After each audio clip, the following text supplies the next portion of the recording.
अवधूत चिंतन श्री गुरुदेव दत्त श्री स्वामी समर्थ. आपल्या चॅनलमध्ये स्वामी भक्ताचे खूप खूप मनापासून स्वागत आहे. तर आज दत्त जयंतीनिमित्त मी केलेली सेवा तुमच्याबरोबर शेअर करताय. तर सर्वात पहिले गाय म्हणजे गौमातेला मी स्नान घालून पूजा केलेली आहे. नंतर शंकू पावलं आणि श्री स्वामी समर्थ महाराजांची मूर्तीला पाण्याने स्नान घातलेले आहे आणि शंखाचेही पूजन केलेले आहे. तर स्वामीच्या मूर्तीला गंध वगैरे लावून घेत आहे.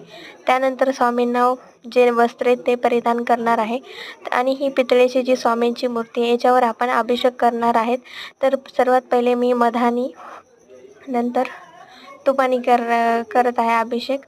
तर तूप थोडं घट्ट आहे त्याच्यामुळं पडत नाही आहे. तर तुपाने अभिषेक केल्यानंतर त्यानंतर दूध, दही आणि साखर या सर्वांचा अभिषेक करून घ्यायचा आहे श्री स्वामी समर्थ महाराजांना. त्यानंतर स्वच्छ स्नान घालायचं आहे आणि पुसून घ्यायचं आहे. नवीन वस्त्र परिधान करायचे आहेत म्हणजे स्वामींना नवीन वस्त्र घालायचे आहेत.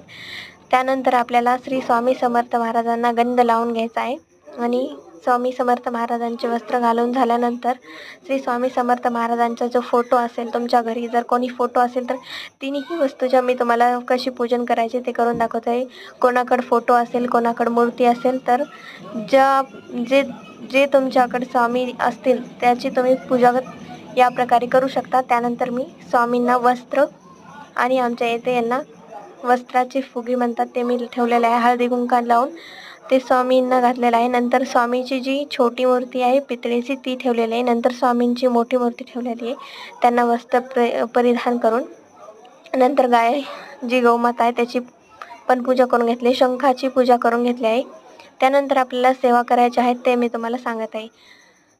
तर आपल्याला श्री स्वामी समर्थ महाराजांची जी सेवा करायची आहे तर गुरुचरित्र पारायण हा करणार होतो पण काही अडचणीमुळे आपण केलेलं नाही आहे. तर त्यामुळे आज दत्त जयंतीची आपण छोटीशी सेवा करणार आहेत. श्री स्वामी समर्थ महाराजाचे जे स्वामी चरित्र आहे त्याचे आपल्याला पारायण करायचे आहे आणि श्री स्वामी समर्थ या पद्धतीनं 11 माळी जप करायचा आहे आणि श्री स्वामी समर्थ महाराजांचा तारक मंत्र जो आहे त्याचे पठणही करायचे आहे 11 वेळा. तुम्ही 1 किंवा 11 वेळा करू शकता. त्यानंतर आपल्या श्री स्वामी समर्थ महाराजाचे जे श्री स्वामी सारामृत आहे त्याचे पारायण करायचे. 1 ते 21 अध्यायाचे पठण करायचे आहे. नंतर स्वामींना नैवेद्य दाखवायचा आहे. तर मी स्वामींना नैवेद्य तयार होईपर्यंत मी स्वामींना दूध, साखर ठेवलेलं आहे आणि धूप, अगरबत्ती वगैरे लावून घ्यायची आहे आणि नित्य सेवा आपली झालेली आहे. दत्त जयंतीनिमित्त आपली ही सेवा छोटीशी तयार झालेली आहे. व्हिडिओ आवडला असेल तर चॅनलला लाईक, शेअर आणि सबस्क्राईब करा. धन्यवाद. श्री स्वामी समर्थ.